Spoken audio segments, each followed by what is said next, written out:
it was just a small herd. So, the amount of, I'll call it chores that needed to be done each day were about 4 or 5 hours. So I always did the morning. So I was up at, 5 in the morning, and then I got everything done. And then I showered. I was on the road by 8, 8:15, 8:30 for my other job. And then I would finish that at between 5 and 6 each night. Then I would go over to my farm and check it out. So I would be working 12, 13 hours a day, 13 days a week for 5 years. Well, that's the kind of effort of work that I was putting in.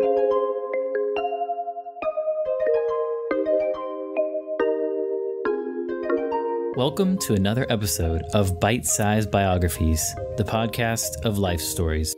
My name is Corey Thorpe. If you'd like to send in your story or tell your life story, visit bitesizebiographies.com/story. And if you have a friend who enjoys stories, please share this podcast with them. Be sure to listen until the end of the episode for some extra information about this podcast and a promotion for another podcast you might enjoy. Now, on to this episode's conversation. Dr. Ken Keis, thank you very much for joining me today. You're welcome. You're welcome, Corey. Let's go all the way back to the beginning. Let's start with your childhood. What was your childhood like? Where did you grow up? Well, it's interesting. I'm the firstborn male, Eastern European descent, third generation on a dairy farm. So my grandparents actually immigrated to Canada from Hungary, all four of them. In the late 20s and early 30s. And so, you think about it at that time, they're very, very poor. So then I grew up in this situation where born into the farming community. Now, my parents, as interesting as your show is really about people's journey and history. My dad's dad died when my dad was 16. And then a year later, his eldest brother, who was on the farm with him, who was just in his early 20s, also passed away. So my father really had a lot of loss and not a lot of father figures growing up. And then my grandmother, who loved me, but also was a very sort of critical spirit, was the individual that was influencing my dad. And he learned that the best way to sort of manage life was to say nothing. And then my mom grew up in this Hungarian place where her dad for a period of time was an alcoholic, and then she was sort of physically abused by him. What I mean by that is not sexually, but physically, where he just sort of drunken rages and things like that. So that was kind of the heritage that I born into, and I was the firstborn. So, the younger years, of course, I didn't really know the difference of that, and they had a lot of fun on the farm and worked hard, and then went to elementary school just down the street, and a lot of friends, connected with them. But it's interesting, my parents not really being worldly is, I think, even when I was in younger years, just sort of felt maybe not equipped.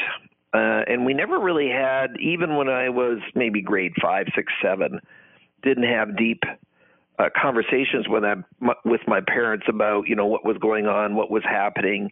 If something negative happened, then usually that would freak my mom out over things. And by the way, as we record this, they're both still alive, and I'm hoping that they won't listen to it, which they probably won't, at 87 and 85.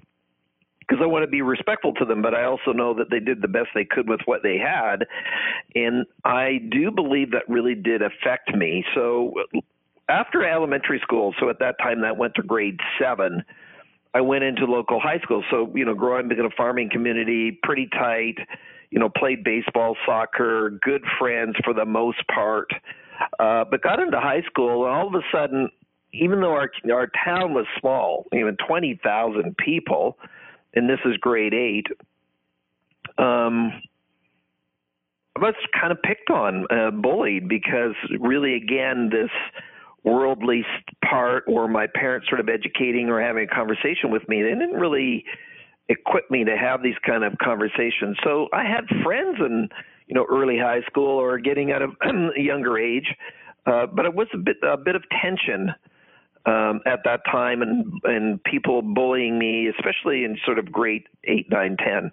I'm interested in what you mean by that. When you mentioned that they didn't equip you, and I realize it's not a bad thing necessarily, but what do you mean? What kind of conversations do you mean, worldly conversations? Well, having conversations about what are you thinking, what are you feeling, how's it going, what's happening, be ready for this, how do you respond to certain things. It really just wasn't part of the conversation. And I think about, my dad, here he is, he's 16. His dad, from what I understand, so my grandfather, who I never met, was really an individual who didn't show a lot of emotion. So, talking about feelings, talking about emotions in an Eastern European sort of descent or background or heritage wasn't very common. And so that's where, when I say equipping, just having these conversations about emotions and how you feel, I'm not sure that they really provide a security blanket for me. The other one is my dad is 87 now, but if we think about as a younger person, I do not recall him ever verbally saying that he loves me. And so I'm 60 now as we record this, and I said, whoa, yet it's still something that's important. My kids are in their 20s now, and we'll come to that in a while. But I think it's important for those of you that are listening that, we need to verbally sort of acknowledge how we feel and sense people. Now, I know that my dad does love me, but this element or practice of verbally stating it to somebody else, I just have not seen it. Now, my kids kind of pick on my dad now, and it's kind of funny because now you have 24-year-olds, 25-year-olds say, hey, Grandpa, we really love you a lot. I think you probably love us too, don't you? And then he laughs, but he never actually says it.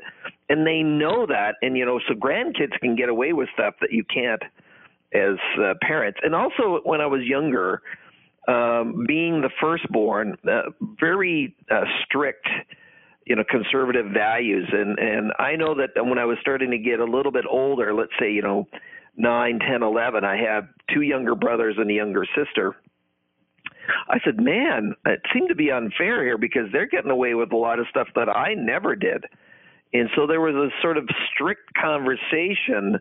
I'll give you an example. Being really strict and then not talking about anything. I got involved with alcohol when I was, 12, 13, and 14, not in a really bad way, but whenever it was exposed to me, I would go consume it. But they didn't really talk to me about it when you were asking about this equipping. And so having these conversations about what's coming up, what's happening, I still remember I was 13 or 14 years of age. My dad said to me, and I don't exactly remember his exact words, but he said, well, if you have any kind of conversation about that sex thing, then just let me know. So, okay, well, I don't even know what I don't know. And, right. The kids at grade 6, 7, and 8, they know way more than their parents think that they know. Certainly, I was being exposed to that. But again, no conversations about any of this kind of stuff. There wasn't a lot of drugs going around at that time. Maybe there was some marijuana. I never really participated in that until college days, just more of a testing thing. But it was mostly through this window of alcohol, 12, 13, 14, 15, 16, where they didn't really help me to manage that or say you're going to have this and what does this mean. It was more about, don't do this. It's all about what you don't do as part of that conversation. And I think they were just learning to be parents of their first teenager at the same time. Did you never get caught?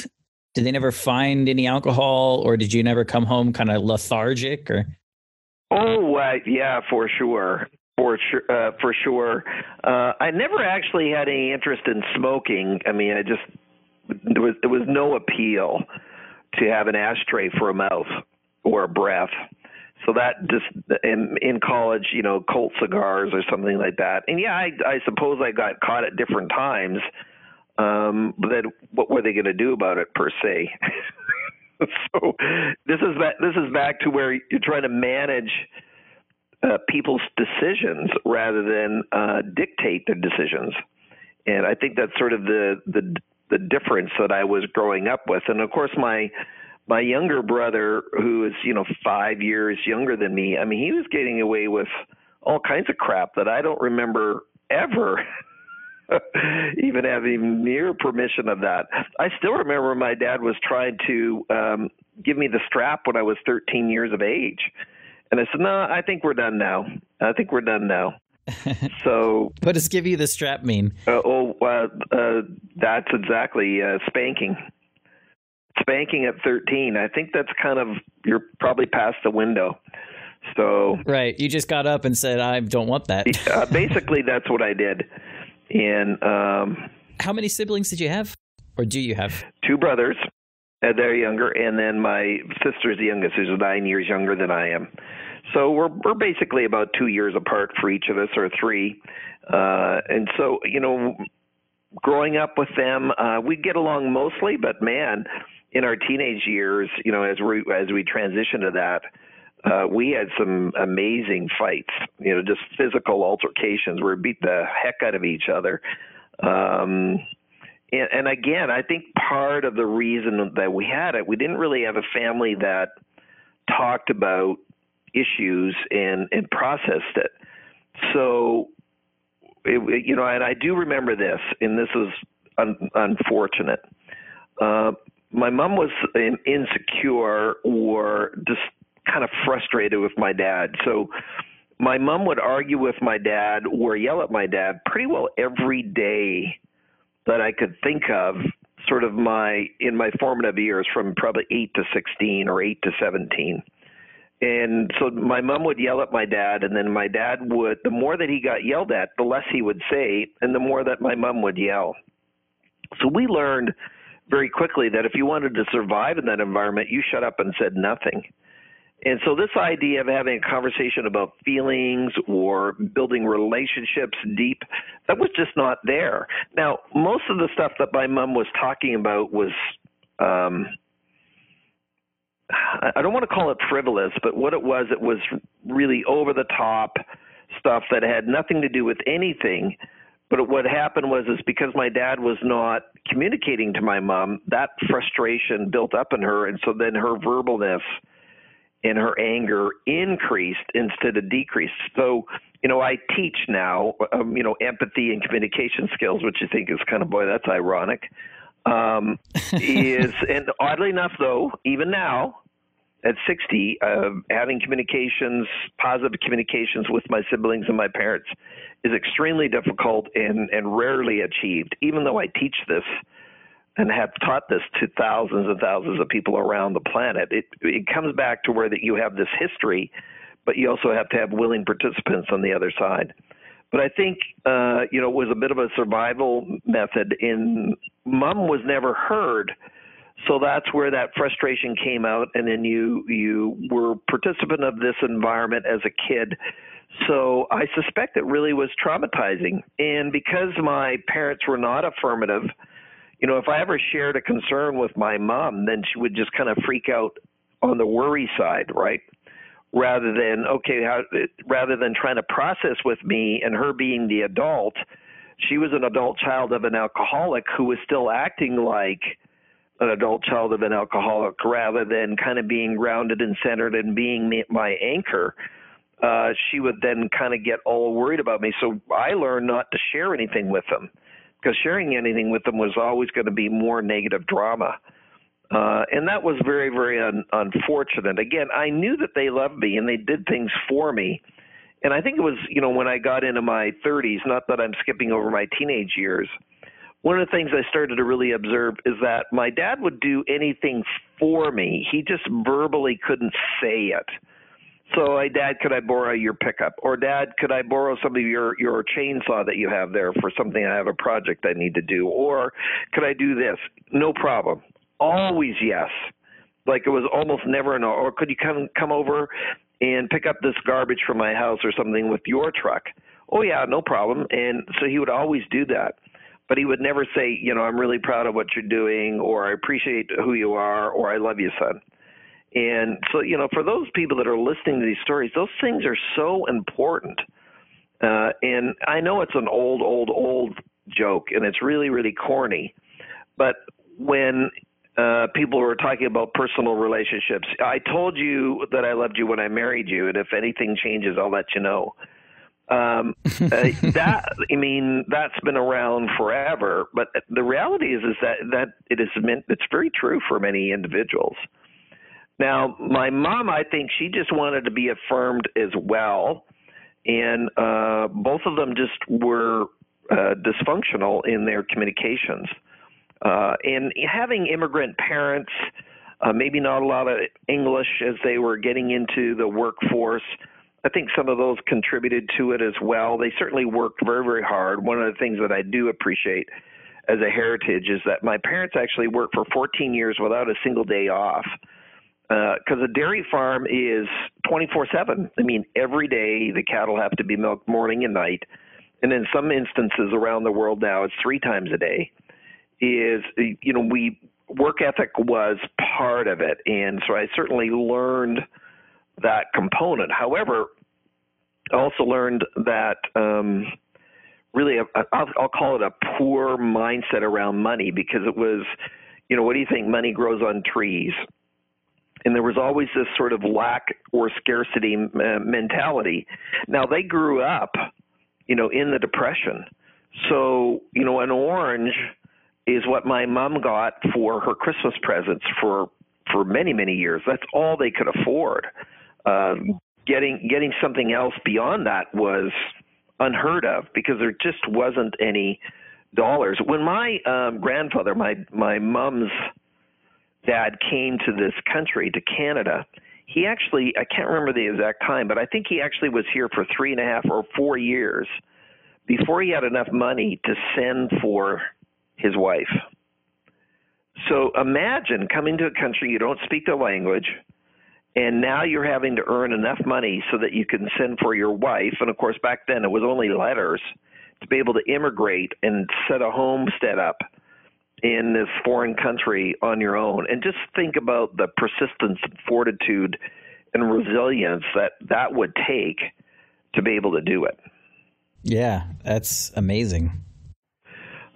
So from that point of view, and if you think about any kind of immigrants, what they have to kind of go through to adjust to culture today, and it's always been true. It's always been true to kind of get out of your comfort zone and move in these different spaces. Now, it might be a little bit different for professionals. I'm moving in to this new country, and I have this job lined up, and I'm going to get paid more and have all these benefits. Well, for many people who are coming with nothing, that's not per se the true. Now, it's interesting.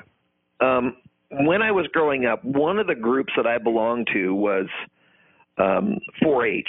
So, that's really what you would call a rural youth group. And 4-H actually had projects. So I had dairy cattle as a project. You could have beef, goats, horses. What is 4-H? It stands for Head, Heart, Health, and Hands.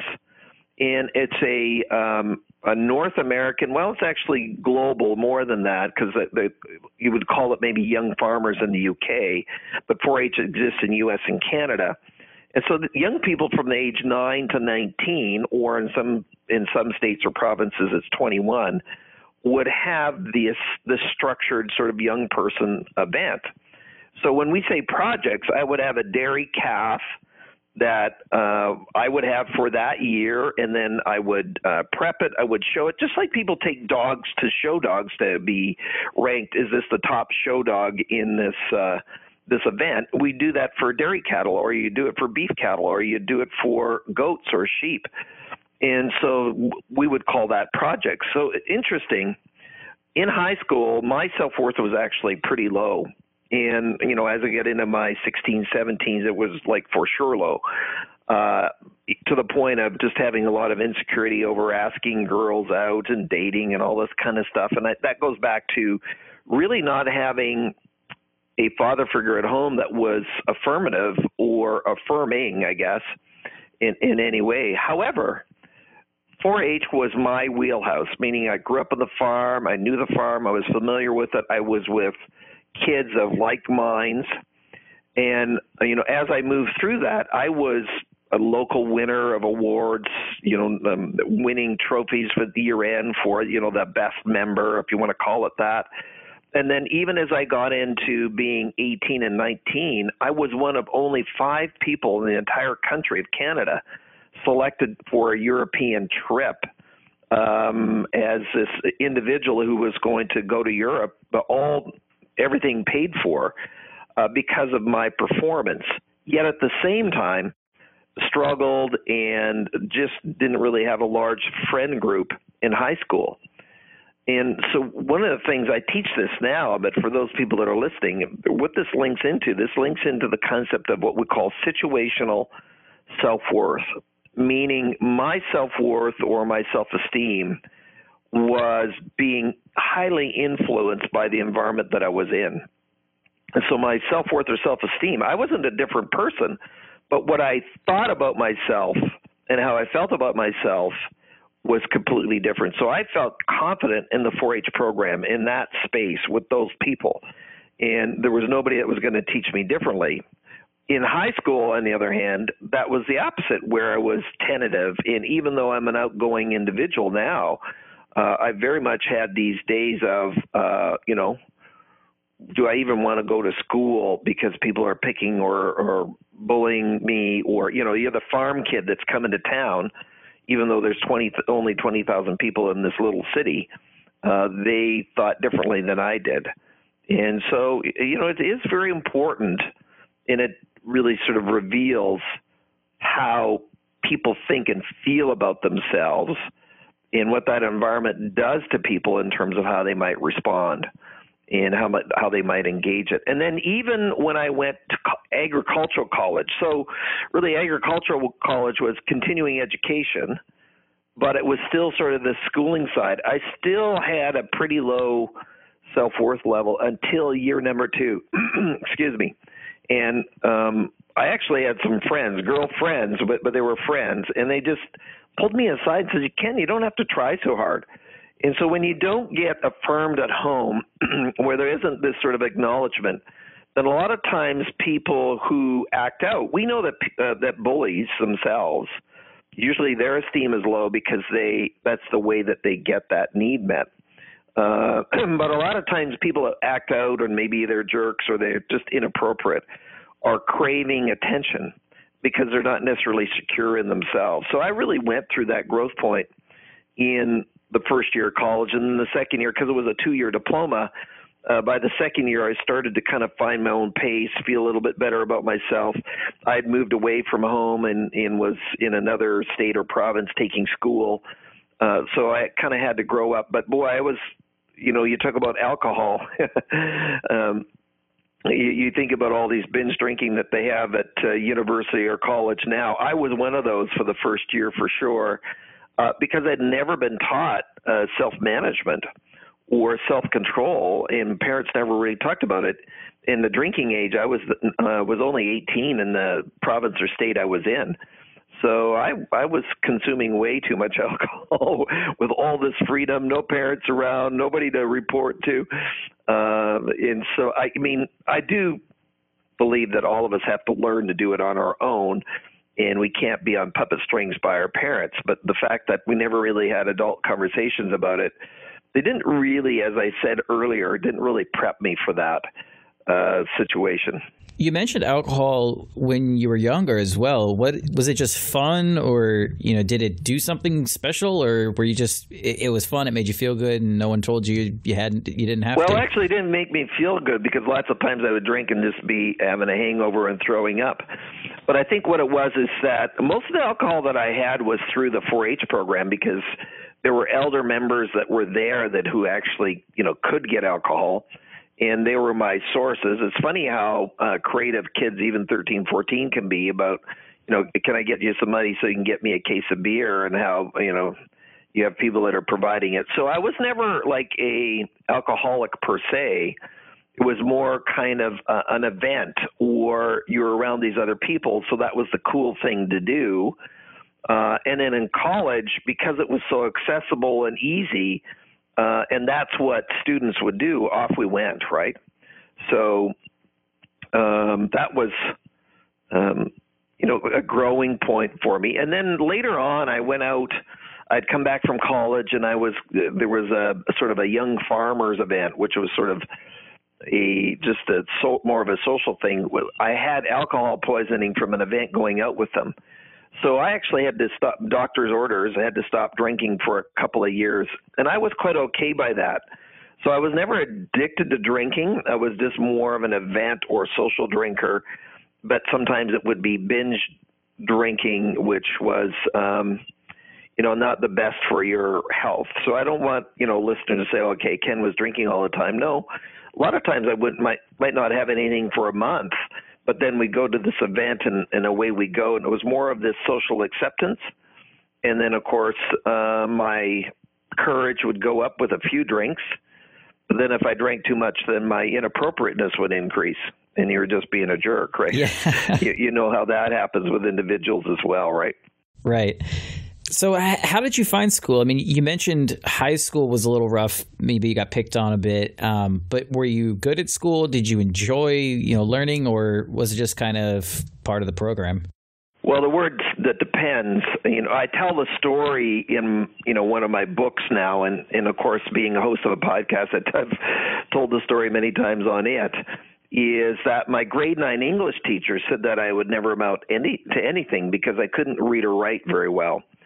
So I struggled with language, the written and the reading part of language for most of my life, but certainly elementary school was a struggle. Now, phys ed, socials, these kinds of things, no problem, easy peasy. I would do well on those. But the language part of schooling, I didn't do well. And so I was mostly failing English, or in Canada, you're required to take French when you're in grade 8, 9, 10. So that I was failing as well. I could barely speak English, not alone French, when it came to, grammar and context and all that kind of stuff. But later on, when I was doing my MBA in international business, it was discovered I was dyslexic. So back then, learning disabilities weren't really a priority. And the English teacher, she did the best she could, but she was mean. Oh, man, she was mean. She was from the UK, and she had this British properness that was about her, is that she thought it was my unwillingness to apply myself that was hindering my success as a individual, but it had nothing to do with that at all. Even now, I've written 4 million words of content, 3 books, 12 psychological assessments and tools, have my doctorate degree, and yet I still misspell words many, many times. And it was the invention of the computer in the 90s. And interesting enough, when I went to my first sort of college in 1977, 78, 79, computers were just coming out. There were mainframe computers. The college had a few of those, but nobody had a computer where you typed out your papers. You had to handwrite everything. So I had a dictionary beside me. I had to check every word several different times. There were still misspelt words, but that was a struggle. Now, what's interesting, I always had a capability to be a communicator verbally. But we're talking about the written word and again, just sort of how grammar is structured and how it's put together.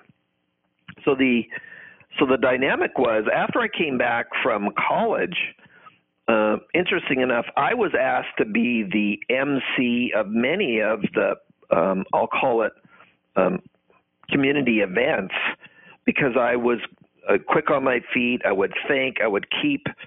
Being an MC is really managing a process, so I'm good at that, making sure that the event wasn't boring. You've been to some of these community events, haven't you, Corey, where, oh my goodness, just like get off the stage, right?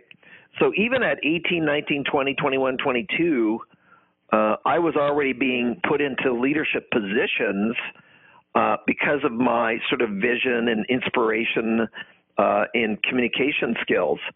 Now, the writing still, I was struggling. And no way could you have ever convinced me, especially even in my middle 20s, that I would have become an author. I wrote the odd article to communicate certain things, and when I went on 4-H trips, they said, "Could you do a article for our magazine based on, the trip that you did to Europe?" And I said, "Yeah, of course, not a problem. I could do that."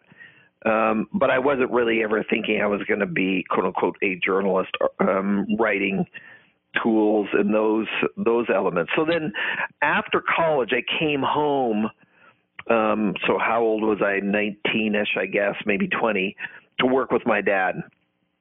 And that was so dysfunctional, within 2 years, I had to just leave.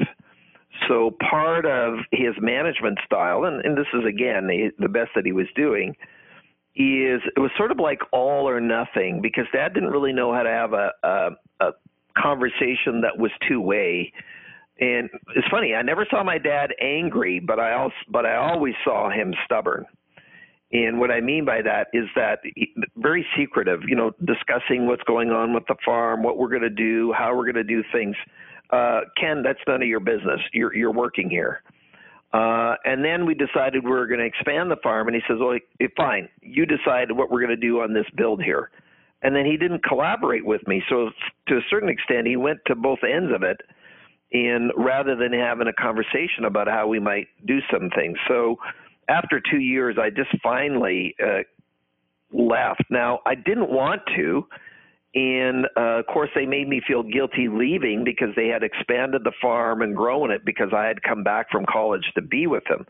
But it was just an untenable situation emotionally. And then I worked for the Federal Department of Agriculture for a couple of 3 years and enjoyed that. I mean, I actually got along with people for the most part, even though I had a bit of a temper. But I was traveling around the province and meeting different dairy farmers and doing inspections on behalf of the Federal Department of Agriculture. And then I was offered a job by somebody to go into sales, agricultural sales. Now, the area and territory that they wanted to give me was where I grew up. So most of the people knew the family. The sales manager who was trying to hire me away from the government knew that I knew them. I had also been the youngest president of the Purebred Holstein Club. So, people have different associations. Well, purebred breeders are a pretty sort of significant group that they hang out together. And at 22, I was the youngest president of the local club or association, and as breeders, we'd get together and we'd talk about our, genetics and these kinds of things. So he knew that I knew everybody in the area, and so he was able to get me to kind of work for them and switch over to being a sales professional. And so that meant, of course, learning communication skills, dealing with people. I maybe wasn't the most aggressive salesperson, but I certainly was persistent and was able to triple the sales in my territory in a 3-year period of time. And after 3.5 years, I said, man, I don't know, do I want to keep doing this? And an opportunity, Corey, came up to buy a sales training franchise. Now, in the middle of this, and I don't want to go in the details because it doesn't need to be covered, but I actually started my own dairy farm across the street from my father. So I was the sales representative for this organization. I would get up at 5:30. I was a single guy. I got up at 5:30 in the morning, and I started my own herd, and I rented this facility across the street from my parents' place. I had been living on my own for several years, but to save the money, what happened is here I am. I'm 27, 28 years old. I moved back home to save the rent because they weren't going to charge me, into my old room. And then I'm, going a couple hundred yards down the street to do the work in this rented facility at the neighbor's place. And so I get up at 5:30 in the morning, and then I'm at work by 8 o'clock in the morning doing my sales route. So I would be working 12, 13 hours a day, 13 days a week for 5 years. So that's the kind of effort of work that I was putting in. You had both the sales job and you had your own dairy farm at the same time? That's correct. Wow. And it was just a small herd. So, the amount of, I'll call it chores that needed to be done each day were about 4 or 5 hours. But hey, that's fine. And then what I did is I got an employee that would be milking my herd in the evenings.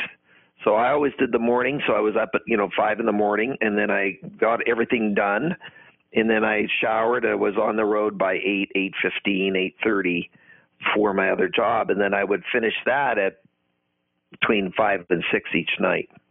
Then I would go over to my farm and check it out after my hired person had finished with the milking chores there. You said you did this for 5 years. Was there never a time where you thought, I need to choose one, this is too much work, or, were you just having too much fun? Well, what happened is that, so I had the dairy and I had my sales position. So then what I did is I bought into this sales training franchise, which means I left this guaranteed company car expense account position to start my own business, my second business. And so I have the dairy farm, and it's going okay, but I still had to kind of fund it because there's lots of dollars that go into, launching a new business, even a dairy like that. So then I go into buying this sales training franchise, and of course now I'm starting from scratch. And if you think about the training business back there, this is 1989. Well, there's no internet, there's no email, internet's just coming. It's just starting to evolve. And of course, even if you had an email, nobody else has one, so you can't send an email to somebody else who doesn't have one. So it's kind of funny, right? So as email's unfolding, nobody else has an email, so I have one, but I can even send that. With that being said, I actually had a sales training program I was doing on the East Coast. And I had my hired help who was going to be, doing the work on my herd while I was away. And I'm in the middle of this session, and my brother phones me. So I'm like a 5-hour airplane away, 5 hours of an airplane ride away. And he phones me. He says, "Oh, by the way, your hired hand just quit. What do you want me to do with your cows?" I says, "Are you kidding me? I mean, if it wasn't for my brother, I would have been SOL." So I said, "Okay, here's the deal. Here's what's going on there." And for the 2 days that I was away, he covered my butt and helped out with that farm. And that's when I knew this is just not plausible.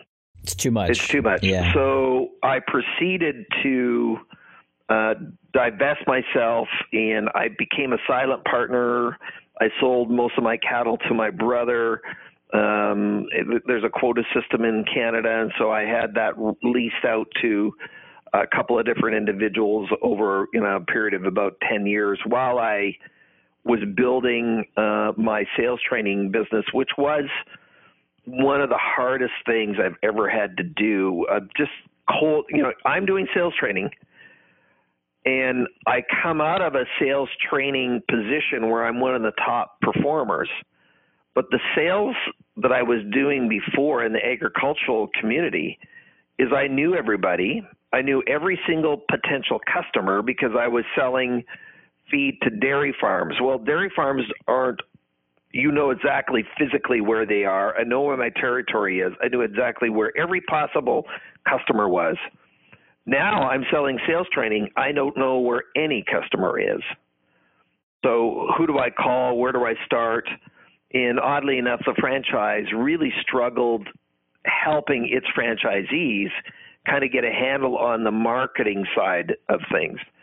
Once I got in front of somebody who was interested in sales training, for the most part, that was pretty successful.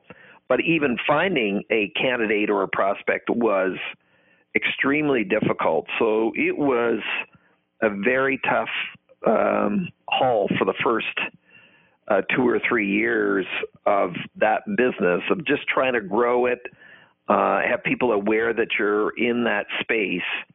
But in 1990, I met Dr. Terry Anderson. And you think about things in life, Corey, where a single event changes your entire trajectory to where you end up.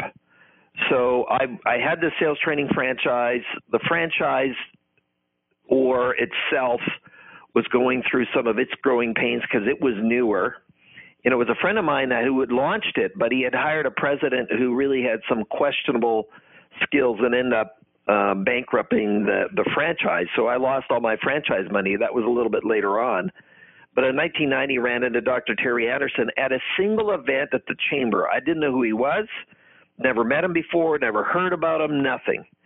And however, we had this connection, and within a couple of weeks, we had kind of put our offices together. But he was a professor at the university, so he had a full-time job. Everything was working there, but he was building out Consulting Resource Group, which is the company I own now, and I'll get to that story in a minute.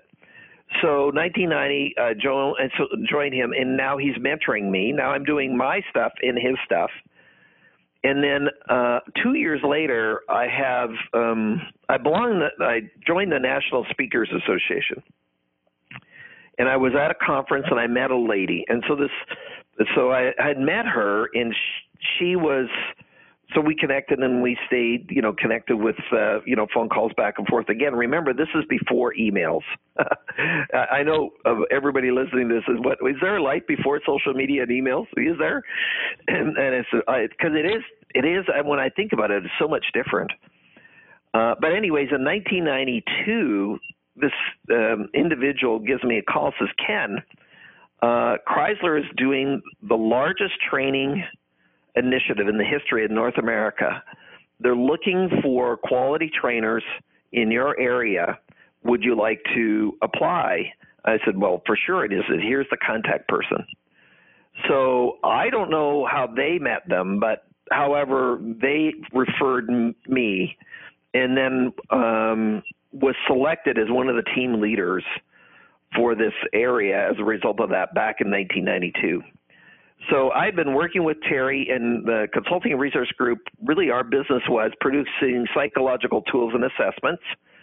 And so our number one tool is the Personal Style Indicator, which is a replacement or alternative to many of the other personality tools that are out there, such as DISC or Myers-Briggs or True Colors. But anyways, I'm doing that with and promoting these tools and assessments to other speakers, trainers, consultants, by the phone, because again, there's not any email or even the internet's just coming along.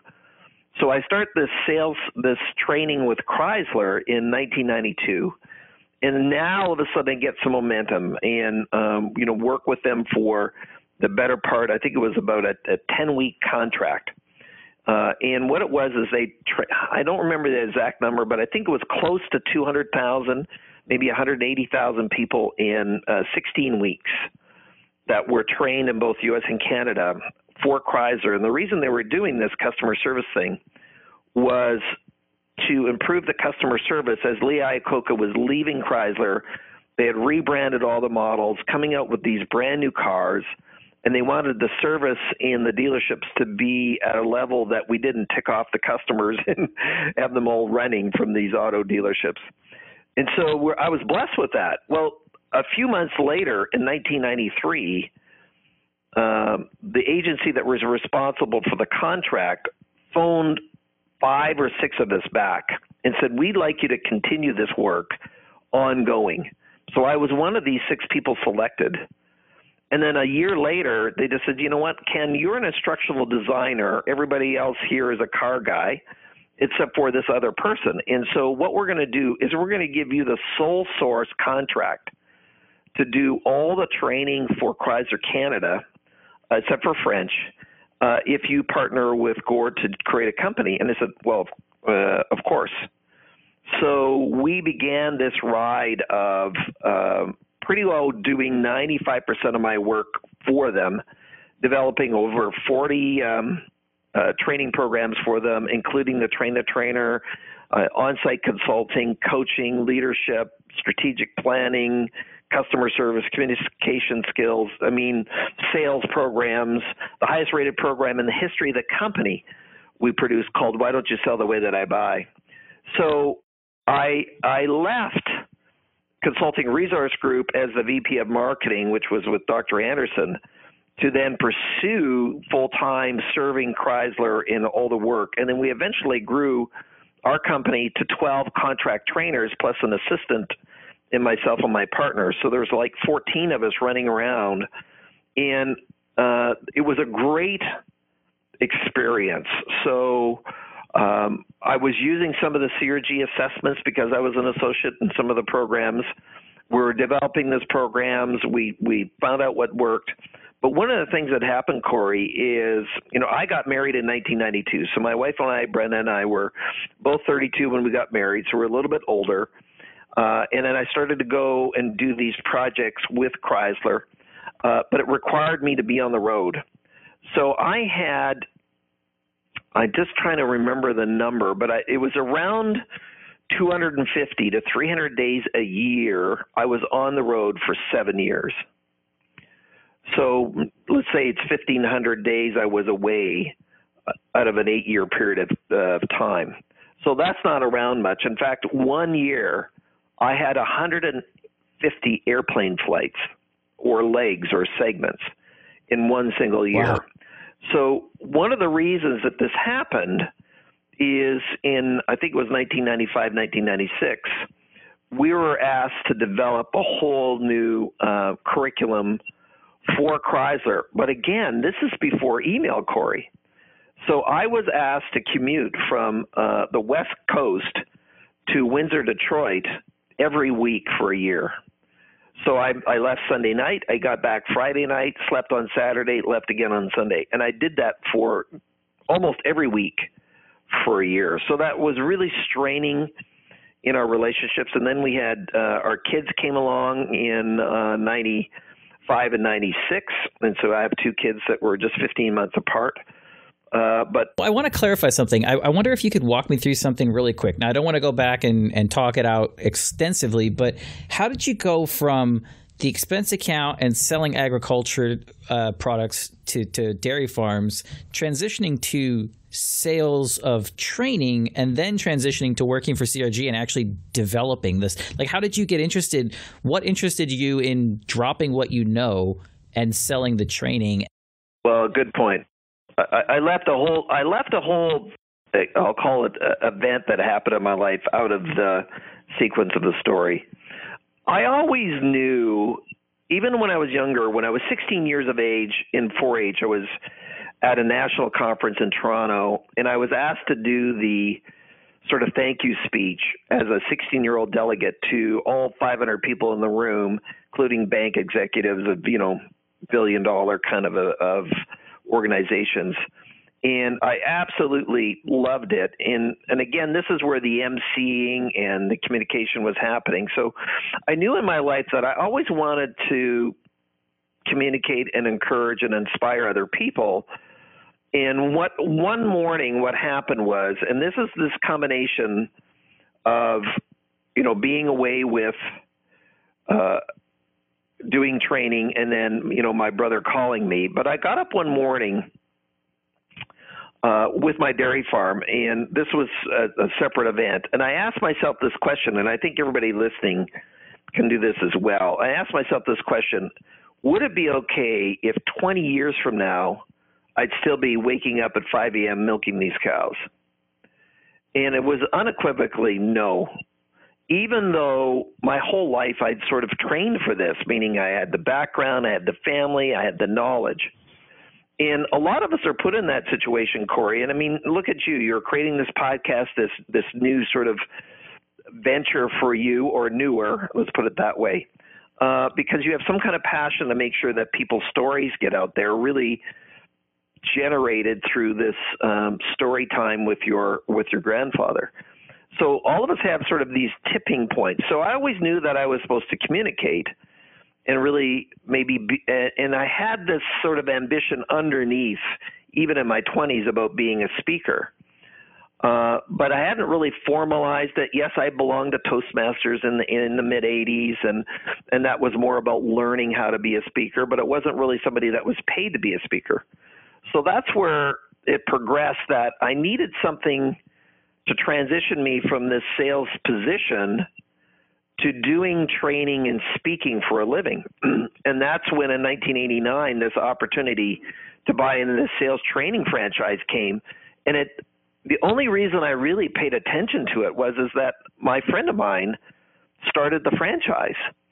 And so I knew him, and I just said, well, maybe now's the time, because did I want to stay selling as a sales rep for the rest of my life? And that also was no. That makes sense. That makes perfect sense. And so then you kind of alluded to the fact that a couple of years down the line, it wasn't maybe turning out so well. And that's when you met the gentleman who created CRG. Is that right? It's actually a year later. So within 12 months of me moving, it was beginning 89 that I got into this industry, buying the sales training franchise. It was 1990 when I met Terry, Dr. Anderson. And when you met Dr. Anderson, how did you go from this guy's really nice, I like talking to him, to we're going to work together? I want to work with this guy, and I think that we should be partners in business. It actually happened in that 1 hour meeting at that chamber luncheon, and it came as much from Terry as it did from me. So there was no, okay, we're going to meet or whatever. It was within an hour that the decision to kind of move into an office together and see what we could do together happened. Terry was always befriending different individuals. If you get to know, he's now in his 70s now and semi-retired, but that is where Terry's heart came into play. There was just this chemistry that occurred. And so, I'm a person of faith. So there's when we think about divine intervention, I'm just going to have to go with that, because the odds of all this happening were like, even Spock can't calculate that, right? But it's a fair question, and say, whoa, how did that happen? So like within 4 weeks, I had a rented office. He had a rented office. Within 4 weeks, I stopped renting my office and put the notice in, because it was a short-term rental, and then moved my sort of desk into his office, which he wasn't in most of the time because he was teaching at the university. So I actually was paying for, I'll call it, my half of the office. And so it was convenient for him too, while I started to look at starting to represent and know his company as well. So my sales training company continued, but we just sort of moved into this space together, and it kind of was, the rest was history. In 1992, when I got married, he was best man at my wedding. So that's how quickly that friendship evolved within that 2-year period of time from 1990 to 92. And Terry just really mentored me. So it was just his heart. That's where he's at. Now, let me back up a little bit. And there was another event that occurred, and that is that I am a ferocious, sort of obsessed learner. And, even now at this stage of my life, and my encouragement to everybody listening to this is that if you really want to make a difference in life, is that, learning has to be this priority. So in 1989, when I started in this industry, I also joined the National Speakers Association, which really, here are people who are speaking for a living, and that's their profession. And so let me join that group. And I went to a conference in Dallas, Texas, and I met Zig Ziglar, in person at that time. But I also met some people from the Seattle chapter. And there was this individual there, Sharon, and I said, Sharon, I'm just really trying to find my way in this space. Yes, I'm doing this sales training, but I don't think that is where I want to limit myself. I need to kind of go to another level of clarity. And she says, well, I think you need to meet my friend Mike. Well, I met Mike. Now, I live 2.5 hours north of Seattle. And Mike McManus was an educator, and he created a program called Source. And Source was something that he created to keep high school students in school, because most of them were dropping out because there was just no connection.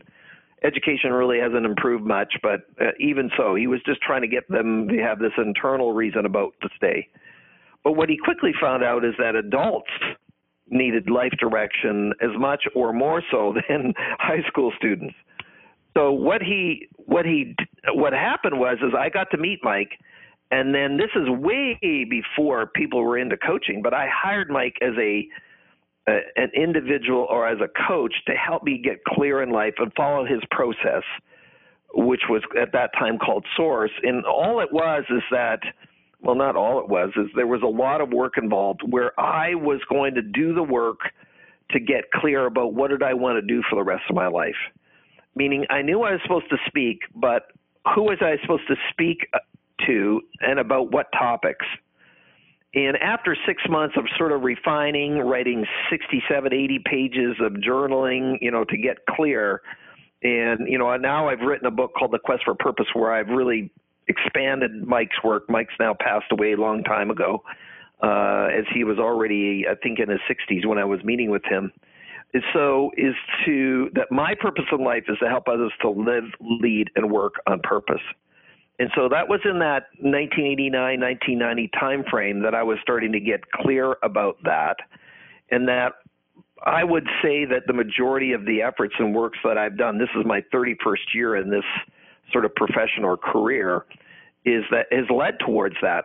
How can we help people to, live a life on purpose, to be, crystal clear about who they are, and how can we help them to realize their potential? And so I just went on my own journey of doing that, and that's where Terry and I got connected. Now, once I got into the Chrysler contract was very good to me financially. And, when my partner and I got the sole source to the contract, we were in the 90s. We were doing a multiple 7-figure contract already. So that was a pretty good deal for us. And so that was going on and on and on. However, it nearly cost me my marriage, because after all of that, my wife and I were separated for a while just because of just the tension and lack of connection that occurred. It nearly cost me my health, because you're living in airplanes and traveling and different time zones all the time. And so that was not good for you. However, for me to do about 200 paid workshops or presentation days every year for 6 or 7 years, I got good at speaking. And so that really was I'll call it the platform by which I just cut my teeth of getting better and refining my writing and starting to do work. Now, in that same time, I registered and started to take an executive MBA. And this is now when computers were coming into play. Now, the internet was not in play yet, but computers were. So there was Corey, I don't know if you're old enough to remember things like the 386 or the 486. And that is the speed of the computer. And those of you that are listening, we used to have like 1 meg of memory on a computer, not a gig, a meg, which was a lot. and then I remember I needed to get more memory on my computer, because my MBA, it was just taking forever to do my MBA papers, and it just wouldn't cache very fast. So it cost me $400 to get an additional 4 megs of memory in my 486. I mean, isn't that a hoot? This is mid-90s, right? And 400 was a lot of money as well. It wasn't, it's not like 400 huge. Today. It was huge. So that's crazy. Now, $100 you get 4 gigs. It's another planet. And you talk about slow and just, but what it did is, and thank goodness it was an executive MBA. So I was doing my work all during the week. I went to classes on the weekend, and then I was doing papers at night too. So not only was I doing this travel, but I was writing 20 to 60 page papers every month for 2 years for it. But I got better, because I connected a lot of my papers to what CRG was, and accounting, IT, marketing, all this kind of stuff. And then I finally just sort of had to say to CRG, I can't have anything else. I've got to be completely out of this position. I just need to be independent. And so I left CRG as far as any affiliation with them, except for being a licensed associate, which is just a fancy word for being a distributor. And that's where, going on and having my own company and just developing all these programs for Chrysler over the years. Now, what was interesting, we knew that at one time, my partner and I knew at one time or another, this thing was going to end. Now, in the middle of this, Chrysler also selected me as the senior consultant to do the process reengineering for their retail division for the country. And I said, whoa, I mean, there could be lots of people they could choose, but they chose me to work on that because I'd already been working with them. And so for a full year, I worked with the senior VP to be able to put all of that stuff together. So that was in the middle of this other work. And then wrote their whole best practices and their procedural manuals and all those things. So now all of a sudden, I'm becoming this writer. Was your partner in the training also involved in this new endeavor that you worked with the VP on, or was that just, they just asked you? No, that was me, solely me. So I was hired to kind of do that independently, and then all the other curriculum was sort of co-designed with him. How did you link up with him when you got your original contract to do the large training? Was he part of Chrysler's selection as well, or did he come from somewhere else? He was part of their selection, and then we just connected. And part of the reason we had an affinity is that we were the only two who were instructional designers who weren't car guys. So a lot of the people who were trainers were, okay, they were salespeople from the floor in dealerships, but they had no instructional style, no instructional design training or trainers training. They were sales guys, or maybe in some cases the odd service manager, mostly not. Some general managers, some sales managers, and all of those had sort of progressed into being trainers. And, you know, they brought all the sort of cultural undertones to bear in that. And that's why Chrysler said, no, we want you two to do it because you guys know how to design programs for different industries. This is your background. I was finishing my MBA in international business in my other partner. So basically what happened is it was almost at the insistence of Chrysler that the two of us would create a company together, which we did, for the purposes of being the sole source of all the soft skills in the company. So, yeah, exactly. Now, it was great. It ran well. It wasn't always without its hiccups, because when a company gives you that much business, the one thing that I was really starting to become a bit bitter about is that they believe that they own you. So it was almost like I remember once this was happening. My daughter was like 3 or 4. I don't recall exactly how old. So we're getting the late 90s now. And they said, Ken, we need you in Detroit on Monday. This is Friday. Says, no. I says, we have a day planned with the family. We're doing our daughter's birthday, and, you know, our son is a little bit, 1 year older. We're going to do a day together. I said, I'll come out for Tuesday. I said, no, you won't. You'll be here Monday. And I said, I didn't really started to appreciate the fact that they pretty well felt that they owned you.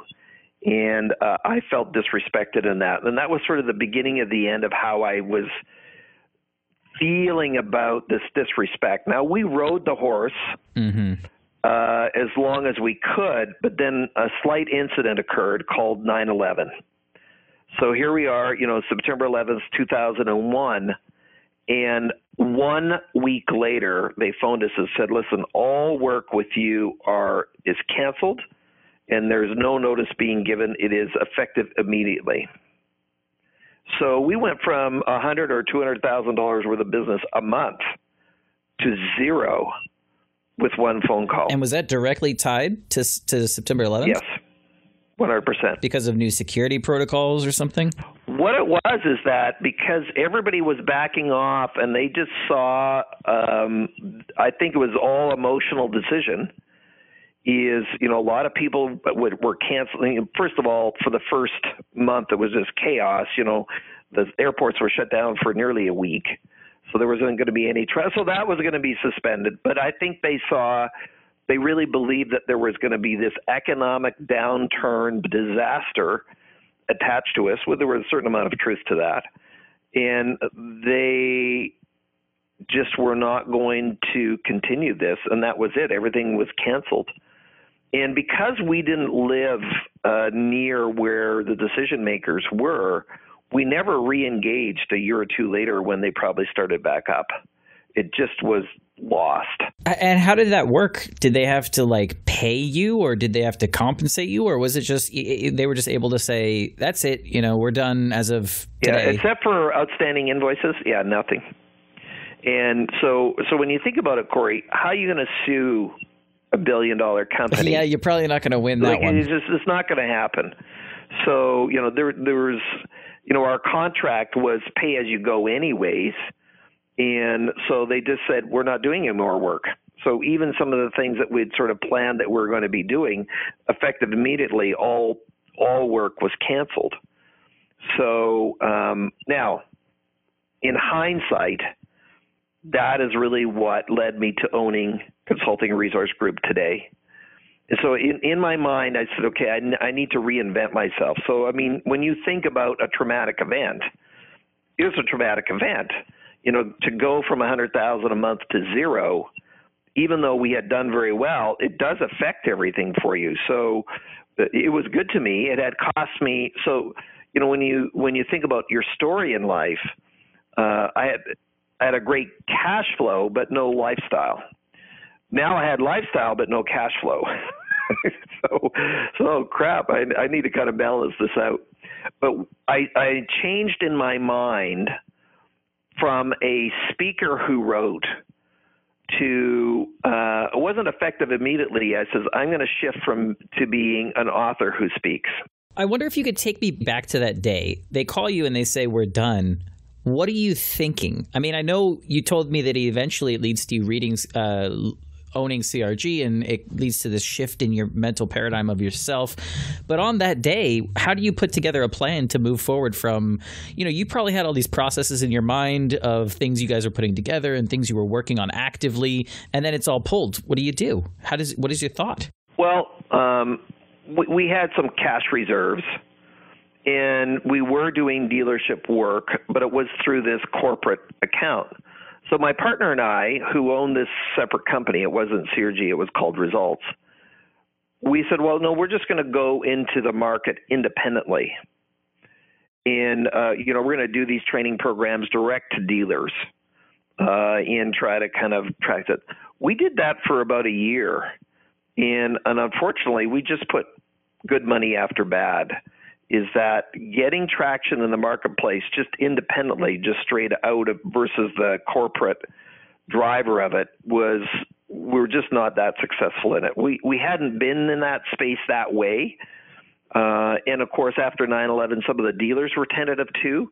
Now, the programs and processes that we put together, and I have to be careful how I come across on this, but there's some of the best that the industry's ever seen, and I don't think that a lot of them have ever been improved in terms of what we have put together, our process reengineering process, our sales systems. Those were, breakthrough concepts that even today many dealers don't, embrace. So our plan was, okay, we'll go on our own. We'll do it without this contract. And we had enough cash reserves that we could do that for a while, but then it just wasn't working out. So my other partner, he decided to buy a dealership, and I decided to buy CRG, and I didn't purchase CRG till 2002. And so it took months of negotiation to purchase it. So it was this transition. That day, obviously, I don't want to use the word traumatic, but it was pretty significant where I said, whoa. Say, whoa, it's been your life. You kind of get going. But the other thing for listeners, when I was stuck in a trap, and I admit it now, as a developed person, I was addicted to the cash flow. When I could put, even back then, 10 grand in my bank account every week personally, or more, you can kind of get hung up on that. And it was just, we were paying off our house very quickly. We were doing all these things. We weren't, I was never kind of this, okay, it's all about the money. It was really about establishing this sort of baseline and the security for the family. And it afforded us to do certain things that maybe some other families couldn't do. But, it was pretty significant. And Corey, the other one is that we had talked about it, not that I wanted to put it out there, but my partner more so than me talked about it, says, well, Ken, this isn't going to go on forever. We had talked about that. And I said, I'm unfortunately, I said, is the fact that you said that, is that why it happened? But we had discussed that having the sole source forever wasn't maybe a reasonable expectation. And, these things, it's come and go, but part of one of the reasons why they kept us is that we did such good work. And I think that's why we kept it the whole time. If there were other decisions or reasons behind canceling the contract, we never found out about it. 9/11 is the reason that was used to sever all business. So you kept doing it for a while, and your partner ended up buying a dealership. And by the way, dealership, we're talking car dealership, right? Yes. And then that actually didn't pan out for him. So, it's interesting. There's certain skill sets that people have and he'd be the first to admit it, is that he'd be an amazing process consultant, but being the business owner of the dealership was really not his calling, assignment, or purpose. Being a consultant to other dealers, brilliant, but being the general manager of his own is not really where he was at. So even though it seemed to be natural because we had all this experience and expertise, but it wasn't really what he should have been doing. Mm-hmm. And so that's kind of how that unfolded. Now, CRG, in the meantime, so Dr. Anderson had founded Consulting Resource Group in 1992 when we formally moved into a new office at CRG, and I started with this Chrysler stuff. By 94, CRG had grown to 12 staff, and there was a new president and a couple of new owners, and Terry was still a partial owner. But then after I left in 95, which I drove 50% of the business to CRG, is after I left, the company decreased in size down to 3 staff. In fact, basically 2.5 full-time equivalents. And the new owner, who was the president, she decided she was going to do her PhD. So the company that I had really come to embrace was basically absentee ownership. And when I looked to buy it in 2002, late 2001, there were really just 2 people working there. And they were just basically keeping the lights on. Nobody had done any development or progressed the company. And so then I had to kind of negotiate. There were 13 different owners. And Dr. Anderson, best friend at my wedding, but now we're, scroll ahead. We're a decade from them. I've been mostly on the road. I haven't connected with them as much from it. So now we're 2002, and CRG had not really done a lot of business. Improvements to the product had not really been implemented for some time.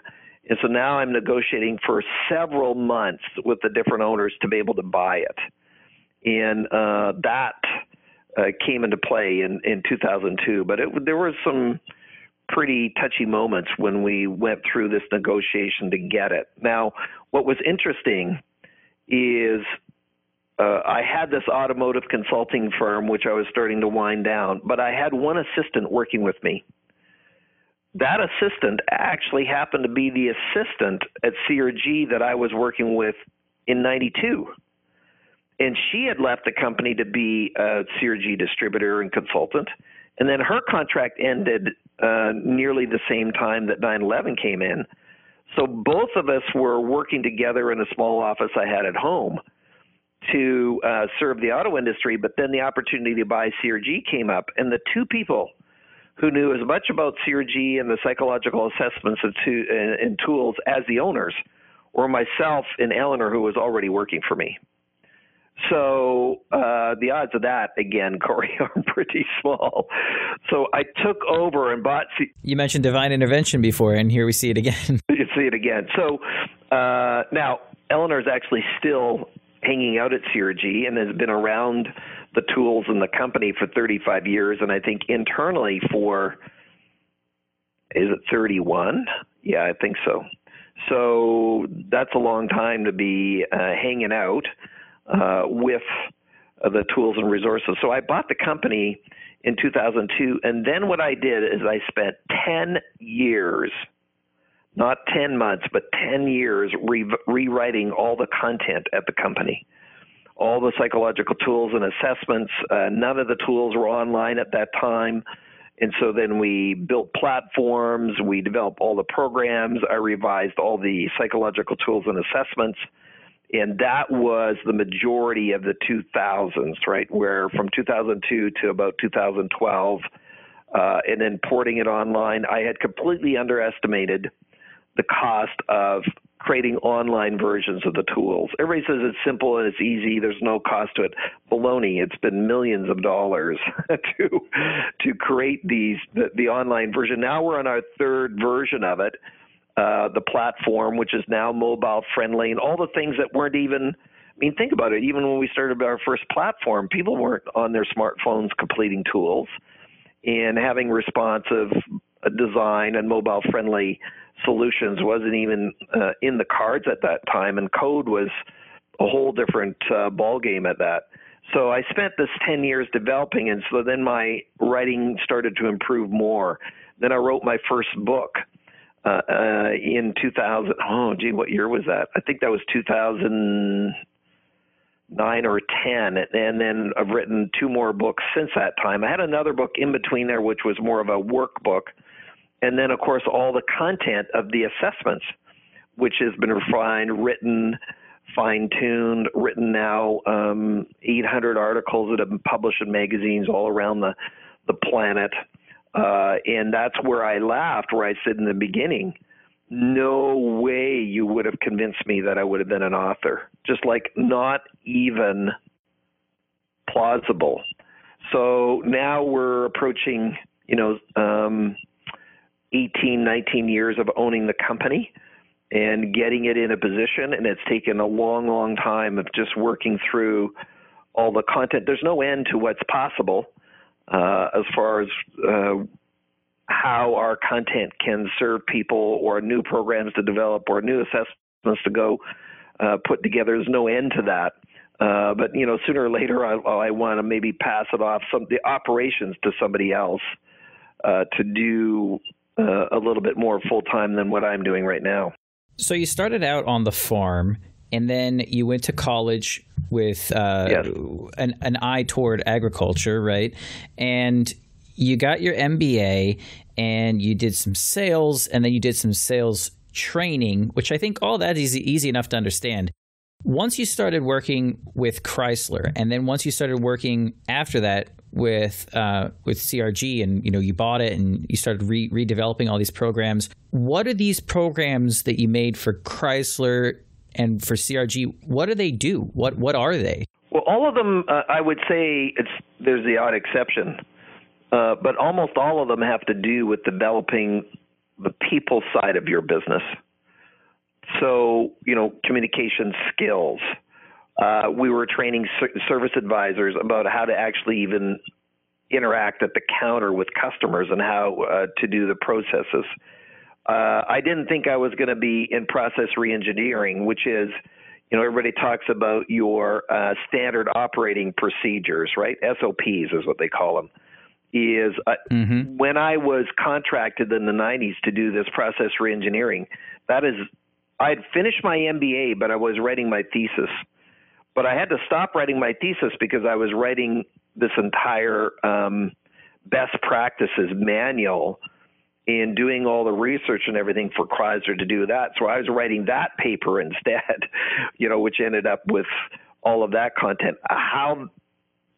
Many days, I would get up, and at that time I wasn't being paid that much as a consultant. I mean, it seems like a lot, but relative to what other people are being paid, maybe $1,000 or $1,500 a day is what was being paid at that time. Many times I got up and I said, "Am I really earning my pay here?" In other words, you have this situation of your own sort of self-worth you're bringing to the table. That am I creating enough value for the client for what I am charging here? And certainly my colleagues and friends who I, mentored with or confided in, they said, "Oh, absolutely." But you just kind of were pinching yourself that you were generating this sort of personal billable rate. Now I charge that per hour, right? I said, "Wow, how did that all happen?" So, experience, or having this fortunate opportunity to do all of this work in this short period of time, I'll call it over that decade, it did really accelerate my capabilities, and it was this breadth of work which also expanded. Now, the other side is Dr. Anderson's PhD is in organizational development. He has a master's in counseling. He also is an expert in leadership. He was a CRIM professor, and his curriculum was on leadership development. So I'm hanging around Terry and all this content. So he's mentoring me. He's exposing me to this new content. When I first was with CRG and doing the tools, I don't think you would have been impressed at all. I was just a green pea, and just really there was a lot to learn in that content. But my passion, as I said earlier, is to help others to live, lead, and work on purpose. And one of our belief systems is that the only way to achieve that in life is to do it holistically, not in a single fashion. So it's not just one thing. There's some people who are experts in one thing. So we have 10 assessments that lead into 12 reports, and these 10 assessments really develop the whole person.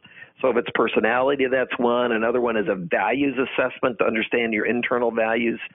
Because I have a diploma in nutrition and genetics, we also have a wellness and stress assessment.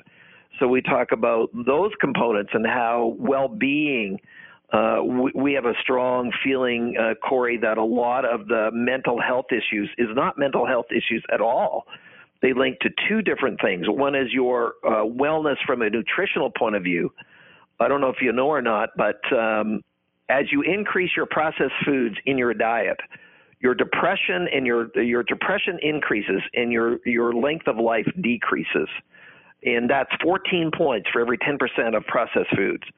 And the average North American diet has 60% processed food. So I was a nutritionist as a sales rep in the dairy industry. So I just brought that sort of background to bear into this space. So we're thinking about health and wellness.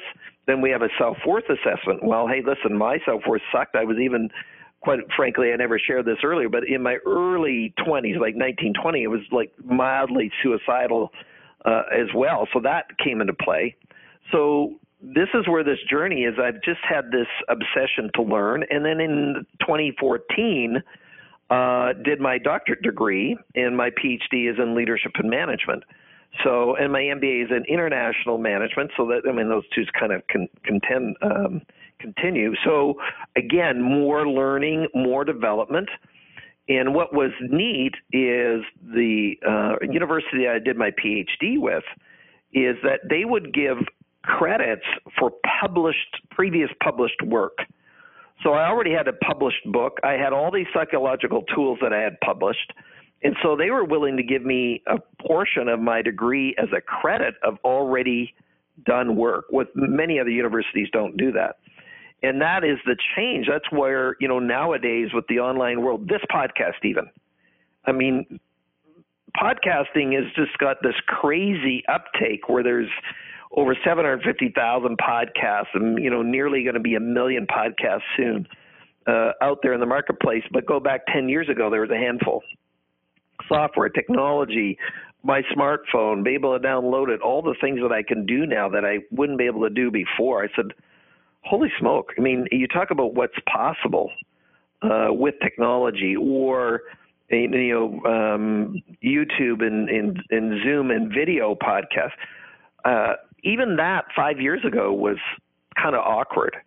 But now it's just technology has sort of come up to a point where if I want to be an expert in a certain space, there's no limit to how it could be shared. Now, we're creating online e-courses on all our content. Well, that's the new space that we're working in now. I have all this curriculum around our tools, which have been in live full-day workshops or half-day workshops. Now we're moving and converting that into, these e-learning. And the other thing where I've grown to, Corey, is when I bought Consulting Resource Group, the previous sort of authors of the tools, Dr. Anderson and another gentleman named Everett, conducted, plus Dr. Marilyn Hamilton, who was the other owner, they conducted the 3 days or the 2-day certification on our tools for other professionals. But once I bought the company, a few months into buying it, I decided that I was going to conduct the 3-day certification of other individuals. man, did I grow, because everybody in the room has a master's degree or a PhD, or nearly everybody. And so I had to get good. Now I'm revising all these tools. So now I'm doing all the research. I'm invested in these. And again, I didn't think that I would spend 10 years doing that.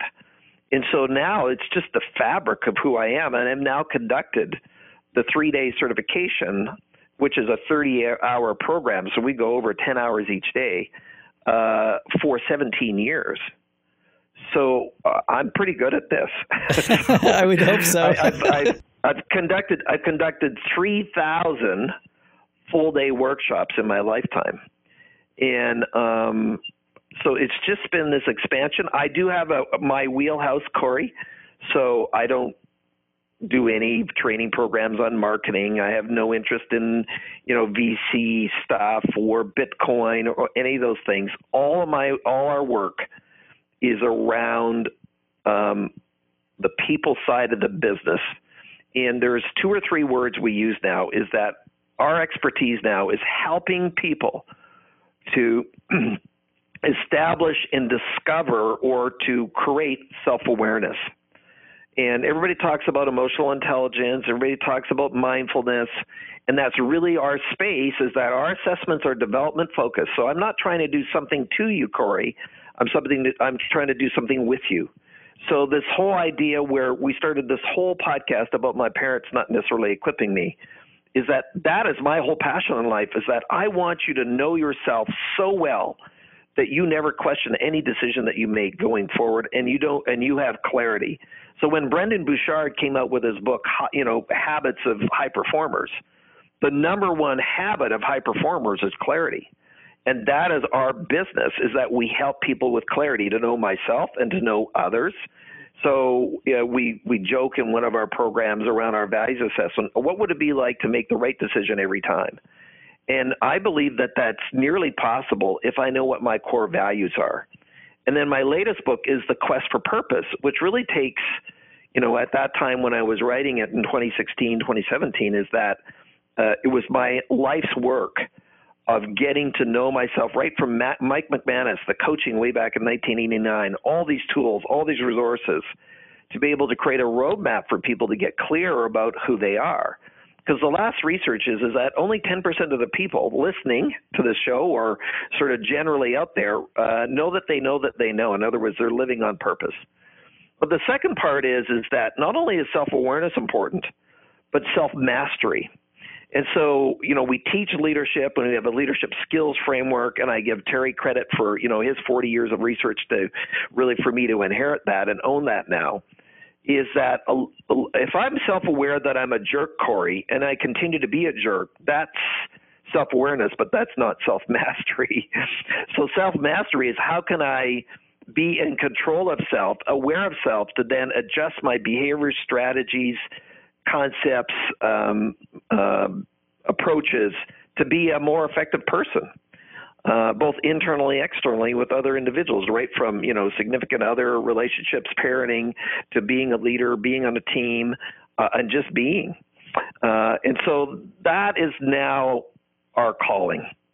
And, when we link it right back to this thing that was discovered way back when in 1989 to help others to live, lead, and work on purpose, well, that's our work, right? That's what we do. So you're saying that all these assessments and all this, like when I hear process and assessments and all the, that kind of stuff, I think of businesses and corporations, but you're saying this kind of stuff would help me, like just by myself, even if I don't work for a company, or if I don't own a company or manage people or something like that. Absolutely. In fact, my argument would be me first. So we have a joke, is that my ability to serve or to be is equal to or less than my own development.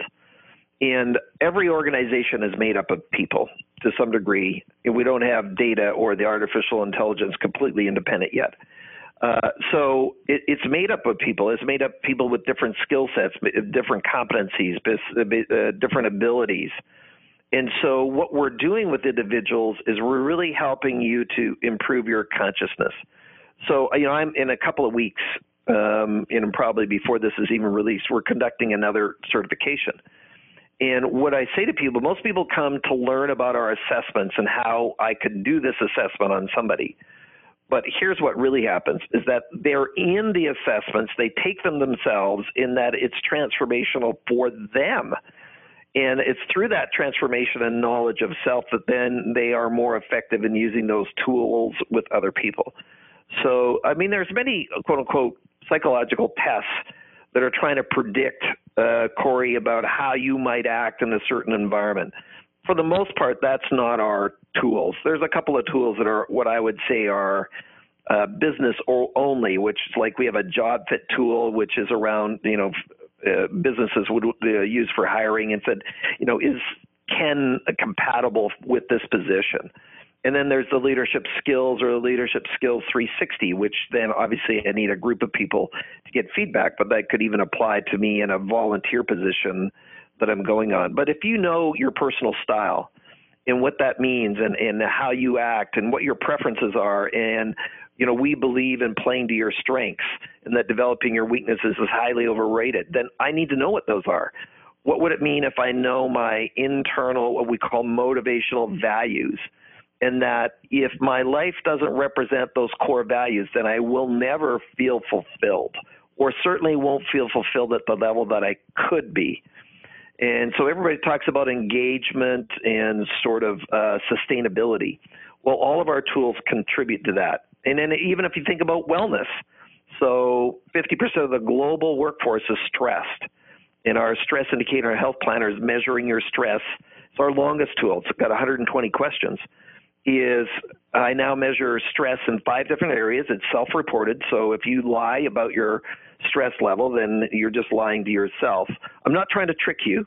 I'm just trying to create a benchmark for you so that you can know, what do I need to do tomorrow so that I can decrease my stress, increase my well-being. And so all of these apply. We have a self-worth assessment about how I think and feel about myself. So that's kind of the diversity, Corey, that we bring to, and one of the things we say in training about developing my whole person. I may have great communication skills, but if my stress levels are high, I'm not going to be able to deploy them. Things like that. All right. You mentioned how many assessments you have, and you mentioned 4, I think, million words of content. You have a podcast, you have videos on YouTube. Where would I start with? Which thing do I start with? Well, of course, my podcast is Secrets of Success with Dr. Ken Keis. And like you, I most of the time have guests. So like you, what we do is we do people's journey for the first half and their expertise on the second half. And that's free, and you can access that on we're just about on 20 different platforms that are out there, from iTunes and SoundCloud, and on it goes. And you can listen to that in as an interviewer or a host. My drive is what are the nuggets that you can apply to your life by the end of the show? And I really drive that out of the guests. And it's all around personal, professional development, health and wellness, leadership, and success strategies in life.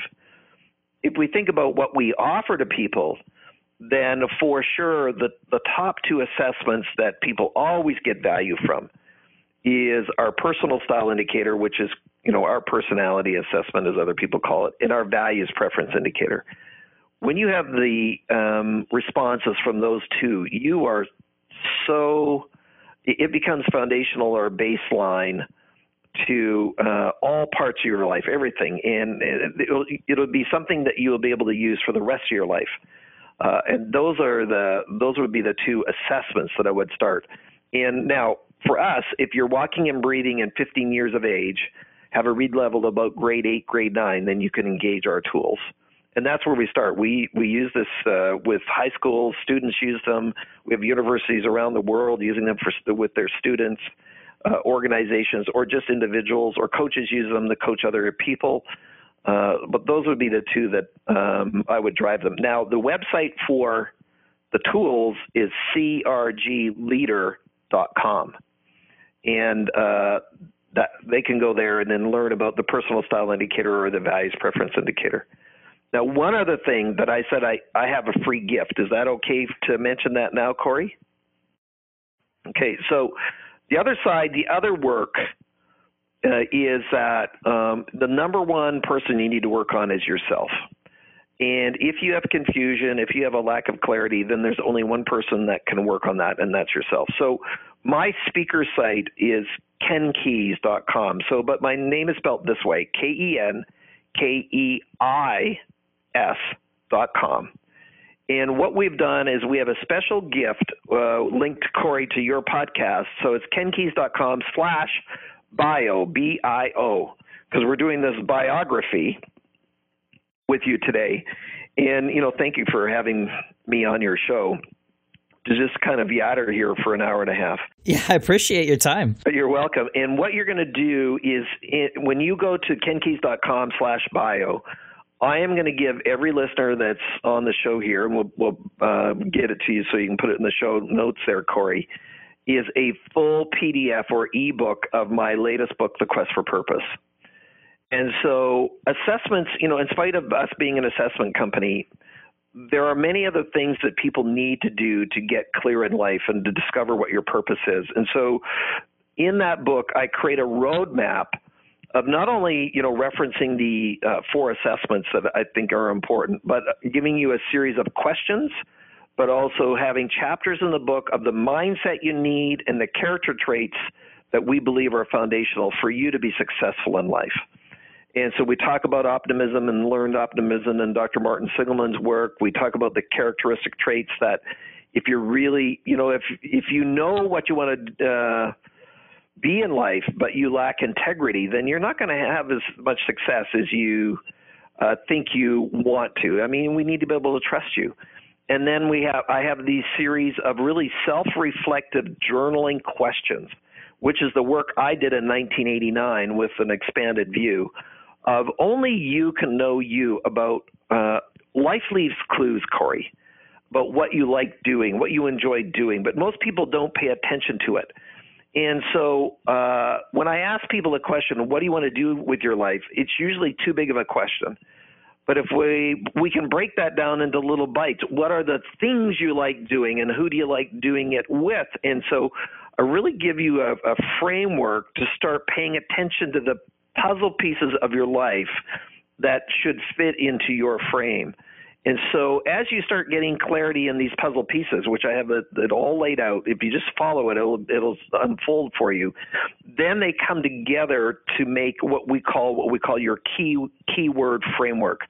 And that's what I did with Mike. And so my keyword framework has 12 key words that represent my life. So my spirituality is the core of that, but speaking and influencing and making a difference and travel and having fun and enjoyment, those are just some of the words that straight off the top of my head that are on that key word. That key word is really a framework or a filter to making a difference. And it's interesting, when we, for those people that are listening, and thanks for hanging on this long for such a, for this kind of show, is I've now been doing this for 31 years. I just came back from a month on the road doing presentations, from keynotes to full-day workshops to certification training with a bunch of people around North America. And I just finished speaking at this conference. I had 150 people in the room with this one presentation. And after I finished that, Corey, I said, I've never had more fun doing this, even though I've done it 3,000 times. And now I can't explain to you why that's true for me. I just know that it is. And so people say, when are you going to retire, Ken? I said, well, maybe I want to retire from the operation of the company and have somebody else kind of run it. But doing the speaking at this point, I've never enjoyed it more and never felt more fulfilled doing it and never felt more equipped to serve the people in the room doing it. And so that is what I would wish for everybody listening. And, not every day is perfect. And if I get tired and then maybe I just don't want to kind of write or do any of that kind of stuff, that'll happen. But my encouragement for everybody listening, and if you made it this far, congratulations, is that every single person on this planet has a purpose. Every single person on this planet has a calling. And if you don't know what it is, then your purpose is to find your purpose. Your purpose is to find your calling. Don't get bent out of shape. Don't get all upset with yourself. Don't quit your job because Ken said you're miserable. Start on a journey of clarity that you will move towards what you want. And that's, again, what excites me. And I think you even sense this. When the presentation was done at this last conference I was speaking at, I asked a couple of people, I says, wasn't it evident that I love what I do? And they said, well, are you kidding? Like, I just in this zone, like it's, I don't want to say it's an adrenaline rush. I mean, it's my new alcohol. Now I don't drink, by the way, like extremely rarely. I mean, I might have a glass of wine every 2 or 3 months. And so a handful in a year. That's it. I just, it's not where I'm at anymore. But speaking, could I do this? Is it work? Would I do it for free? I do. I donate my time to certain groups to help young people with this content. But for sure, I'm 100% in the zone doing that and what I'm supposed to be doing right now. And you've given us a lot of your time today, which I really appreciate. I appreciate you sharing your story as well. And the gift, I didn't even know that was coming. That's awesome. Thank you very much. I'll definitely grab a copy of that myself and walk through the steps because I think I know, but I mean, it's a free book and you've laid it out, so I might as well give it a shot. Yeah, absolutely. And I normally charge $30 for it. So this is a way to kind of give back to the hosts that have me on their show. And I'm going to say this to you. I had an interview a couple of years ago with a friend of mine that was an hour and 20 minutes long. I've never been on a show and had this amount of time, ever. Well, I appreciate you filling it up. It was really interesting to hear how you came to be where you are. And I'm glad you actually addressed where you think you're going, because that was my next question for you. So it sounds like what's in the future for you is definitely more speaking regardless of whatever else happens, huh? Absolutely. And then, converting more legacy products so that you can have cash flow. And yes, I want to have more time off and travel with my wife, who is semi-retired, and just kind of enjoy life. And I suspect we're going to have grandchildren the next year or two. We're older parents, so our kids are just thinking about it. And so when that happens, I think my wife wants to say, I want to have complete freedom to support the kids and be a grandma and just love on those kids and just to give it that generation. And how grandparents are, they can kind of dote over their grandchildren, and we want to be that kind of grandparents in a positive way. Well, it's definitely something to look forward to. Dr. Ken Keis, thank you very much for your time and for sharing your story and for the gift, which I'm going to go download right now. You're very welcome, and thanks for having me on your show. That's the end of this episode's conversation. If you enjoy this show, please consider suggesting it to a friend and rate us highly wherever you listen to podcasts. If you didn't enjoy the show, let us know how we can improve it at bitesizebiographies.com/feedback. One of my goals as a podcaster is to help you find things you might enjoy. Up next is a promotion from a fellow podcaster. If you enjoy it, why not check out their show?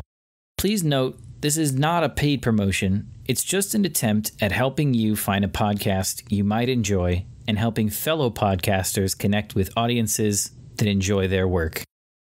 In a world of what are yous, welcome to the place where the answer is always human. My name is Natalie, and I'm the host of Some Kind of Brown. I was born and bred in the Southern Bible Belt of the U.S., and if you know anything about the South, growing up multiracial was some kind of an experience. Join me in this community where I share my stories, am joined by guests who share their own, and talk about pop culture events that affect us as mixed people. You can find Some Kind of Brown on Twitter, Instagram, Facebook, and most places you find podcasts. I'll see you there with some more shades of brown. Is that an ice cream truck? Bite Size Biographies is a passion project created and hosted by me, Corey Thorpe. The inspiration for the podcast came as I listened to a recording of my deceased grandfather and found myself with questions I could no longer ask him. I realized that many people never take the time to tell their story, which means that rich and interesting sagas of life are continually being lost to time. I felt something had to be done to record those stories of life, and Bite Size Biographies is my way of telling some of those stories, while simultaneously encouraging you, no matter who you are, to tell your story. Thank you for listening.